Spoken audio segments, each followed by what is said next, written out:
Hello students, welcome back to my channel सीख ले। Tense सीखने के क्रम में आज आपके सामने एक नया टेंस लेके आया हूँ।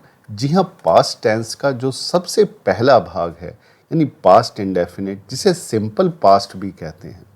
रिपोर्ट लिखने के लिए ये टेंस बहुत महत्वपूर्ण है, यानी अतीत की कोई घटना का अगर हमें वर्णन करना हो तो ये टेंस हमारी बहुत मदद करता है।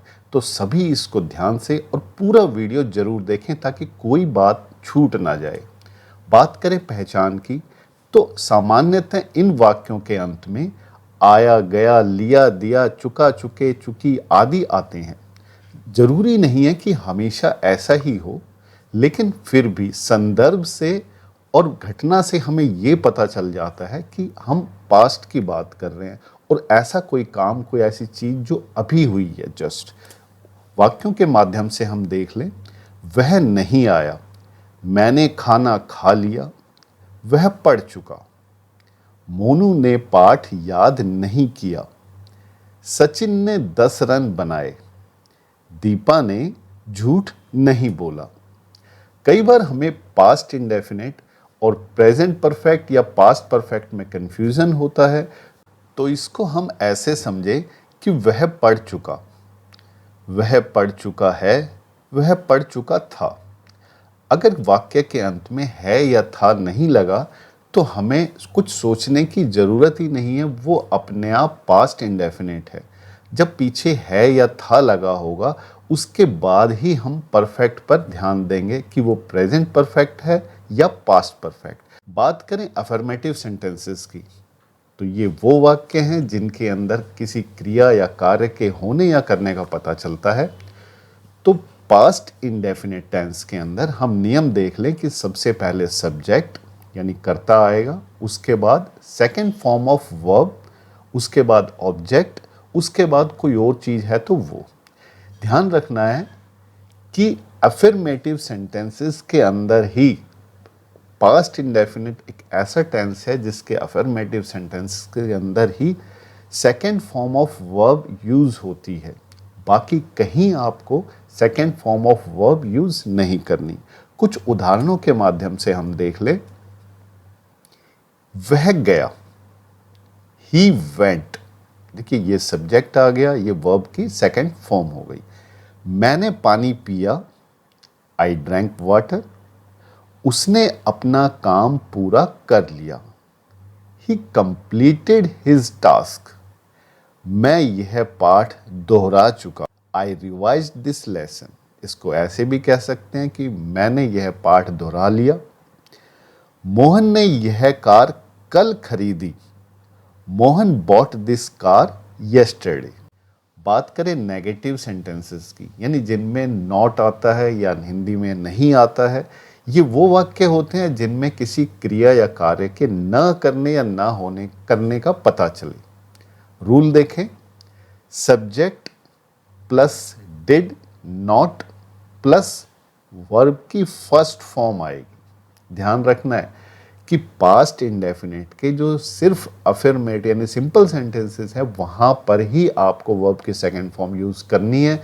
इसके अलावा कहीं वर्ब की सेकंड फॉर्म नहीं आएगी। और सीधी सी बात है, जहां वाक्य में डिड आ गया अपने आप वर्ब की फर्स्ट फॉर्म ही वहां पर होगी। उदाहरणों से थोड़ी और इसको स्पष्ट कर लें। वह नहीं गया, ही डिड नॉट गो। हमने पीछे वाक्य देखा था कि वह गया तो ही वेंट किया था, हमने वर्ब की सेकंड फॉर्म लगाई थी। लेकिन यहां पर वह नहीं गया, ही डिड नॉट गो। मैंने पानी नहीं पिया, आई did not drink water. Subject के हिसाब से डिड में कोई बदलाव नहीं आता। उसने अपना काम पूरा नहीं किया, he did not complete his task. मैंने यह पाठ नहीं दोहराया, I did not revise this lesson. Mohan ने यह कार कल नहीं खरीदी, Mohan did not buy this car yesterday. तो कहीं भी वर्ब की सेकंड फॉर्म यहां पर नहीं आई है। अब बात कर लें इंटेरोगेटिव सेंटेंसेस की, यानी ये वे वाक्य हैं जिसमें कुछ पूछा जाता है, यानी ये प्रश्न होते हैं।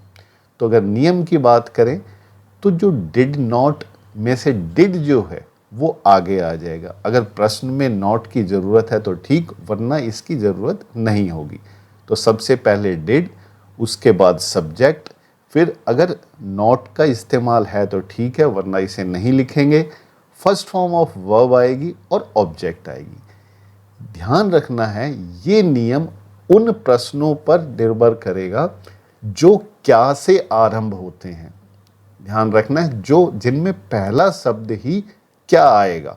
अगर क्या के अलावा कोई और शब्द वहां पर आता है तो उसके लिए हम इससे पहले when, where, why, how, what आदि शब्द यहां पर लिख देंगे और बाकी सारा नियम ये ही रहेगा।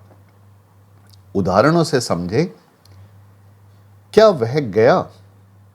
अब देखिए, वह गया से पहले क्या लग गया, क्या से वाक्य आरंभ हो रहा है, तो यहां पर हम डिड ही गो, डिड आया है, वर्ब की फर्स्ट फॉर्म ही रहेगी। अगर क्या से वाक्य आरंभ नहीं होता तो डिड ऐसे ही लिखते, इसके सामने उस जरूरत के हिसाब से एक शब्द और लगाते। आगे देखें, क्या वह नहीं गया? Did he not go. देखिए इसी का ही हमने नेगेटिव प्रश्न बना दिया, तो यहां पर बीच में नॉट आ गया। वह कहां गया? अब देखिए ये जो वाक्य है ये क्या से आरंभ नहीं हो रहा, लेकिन ऊपर के नियम अनुसार ही हम देखें, डिड ही गो वैसे ही हमने बनाया। उससे पहले यहां पर हमने कहां के लिए वेयर वर्ड यूज किया है। वेयर डिड ही गो? मोहन ने कल क्या खरीदा? अब क्या बीच में आया है तो हमने क्या की जगह यहां वट लगाया। बाकी did Mohan buy yesterday, what did Mohan buy yesterday? Mohan ने यह कार कल क्यों खरीदी? Why did Mohan buy this car yesterday? एक हम पूरे पीछे पढ़ी हुई चीज़ों को एक बार दोहरा लें कि अफर्मेटिव और नेगेटिव और इंटेरोगेटिव सेंटेंसेस हमने पढ़े थे पास्ट इंडेफिनिट में। तो जैसे वाक्य है, वह तुम्हारे साथ क्रिकेट खेला, he played cricket with you. यहाँ वर्ब की सेकेंड फॉर्म आ गई सब्जेक्ट के बाद। अब नेगेटिव में देखें, वह तुम्हारे साथ क्रिकेट नहीं खेला, तो he did not play, did आ गया, नॉट आ गया और वर्ब की फर्स्ट फॉर्म, यहां सेकेंड फॉर्म, यहां first form, cricket with you, बाकी सेम है। इंटेरोगेटिव में इस डिड को हमने स्टार्टिंग में ले आना है। क्या वह तुम्हारे साथ क्रिकेट खेला, लेकिन जरूरी है कि क्या से ही वाक्य आरंभ हो। Did he play cricket with you? क्या वह तुम्हारे साथ क्रिकेट नहीं खेला? Did he not play cricket with you? तुमने सब्जियां बेची, यू सोल्ड वेजिटेबल्स। तुमने सब्जियां नहीं बेची, you did not sell vegetables. क्या तुमने सब्जियां बेची? अब क्या से आरंभ हो रहा है तो डिड यू सेल वेजिटेबल्स? तुमने सब्जियां कब नहीं बेची?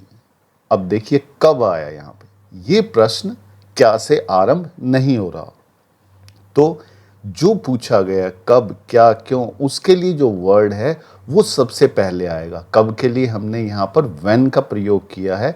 बाकी did you not sell vegetable,